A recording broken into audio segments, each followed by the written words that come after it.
So, in my last automation video, I got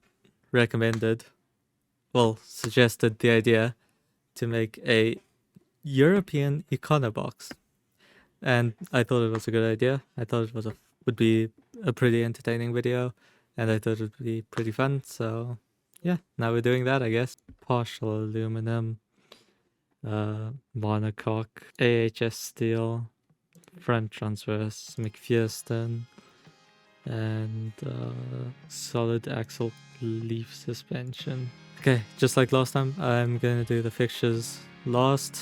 Front wheel drive, new engine, inline 4, cast iron, 2 liters, single overhead cam, aluminum economy, yeah, cast iron, forged rods, and low friction cast, because it's probably gonna blow up anyways. 11:1 compression ratio. Honestly, I think we're done. We're already done here, so naturally aspirated. We do not need power injection direct per cylinder, because yeah, unleaded gasoline, low quality, standard mid, because we do not need performance, compact cast, 3-way and pre-cat, reverse flow.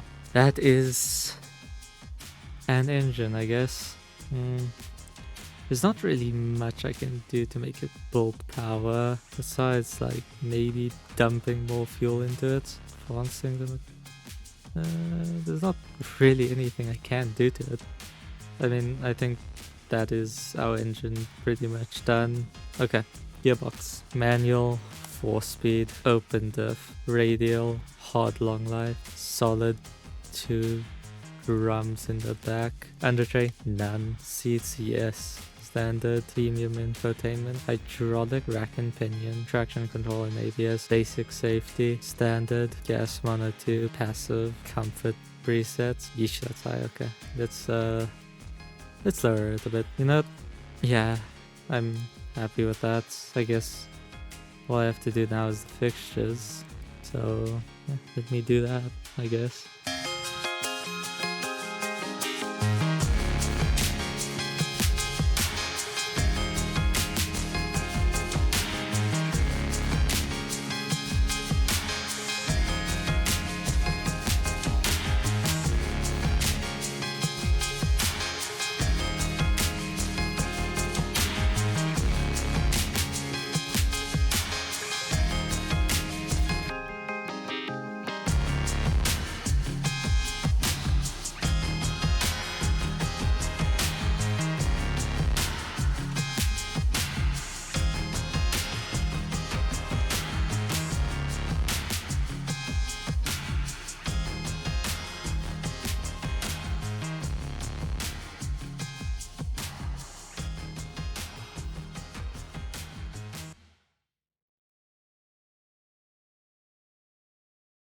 Okay, well, I think it's pretty much done.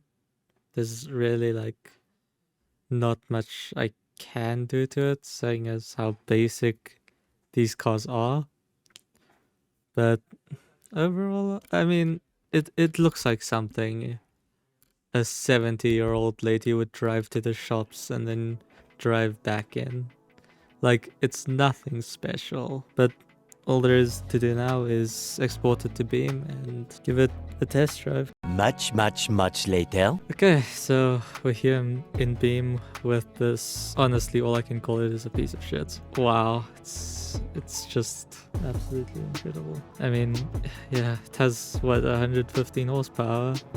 I didn't expect much from it, to be fair. Like, it works, and it feels okay to drive, but it's nothing all too special. But that is where its bigger brother comes in, is actually a lot more interesting. 175 horsepower, a front splitter, widened arches, and a turbocharger, also all-wheel drive. Just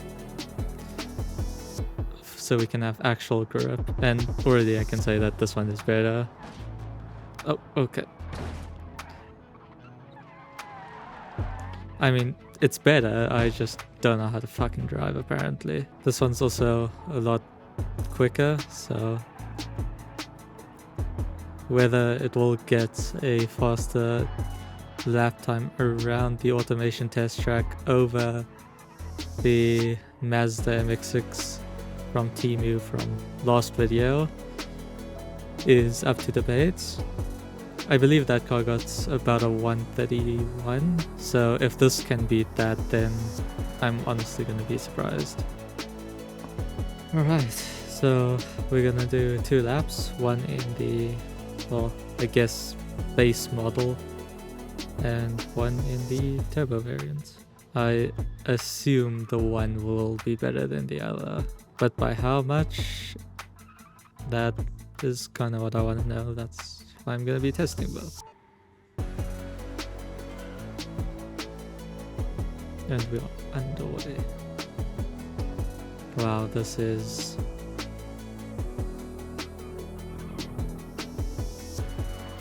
honestly uneventful. I mean, got through the first chicane decently quick, and the understeer isn't too bad, all things considered. But just like the last car, the ABS for some reason does not like to work. And the understeer is not helping with that corner. It's so slow, genuinely.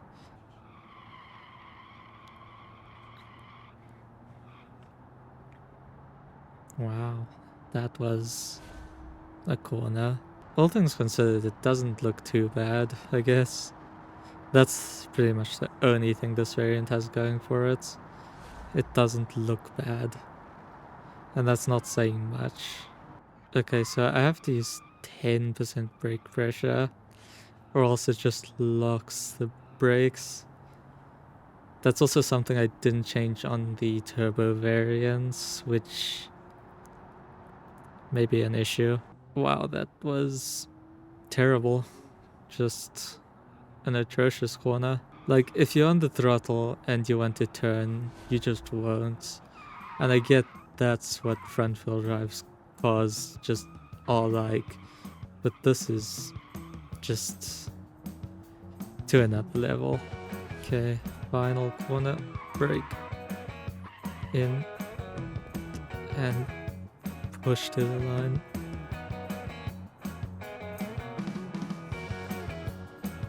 And across the line with a 3 minutes 4 second lap.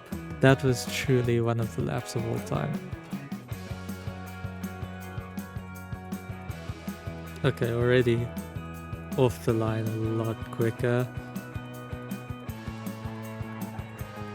She's still with tremendous understeer, but it's a lot more manageable. So also it does have grippier tires, so that should also help us get around these corners at a pace.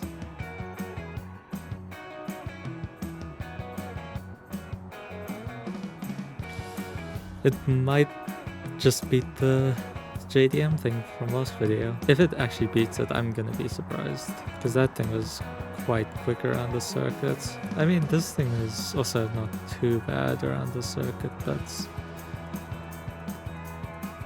it still isn't the best. Okay, and we're drifting. I'm just gonna continue this lap, pretend that didn't happen. Okay, it still very much likes to lock the brakes. Grazing the exit there a bit, but it's fine. Okay, now it's pulling to one side a bit. Maybe it's not fine. Even with it pulling to the side, it's not that bad. Now, by how much will it beat the base model? 14 seconds. 14 seconds by just chucking on the turbo and wings. That's not bad. And if I didn't have that spin, probably a lot quicker. I really like this car. Like, I know I said that about the last car too, but there's just something about this one. Maybe I'm just a hot hatch simp, but yeah, this car is, it's something. If you have any suggestions, feel free to comment them. And who knows, maybe I'll make your suggestion.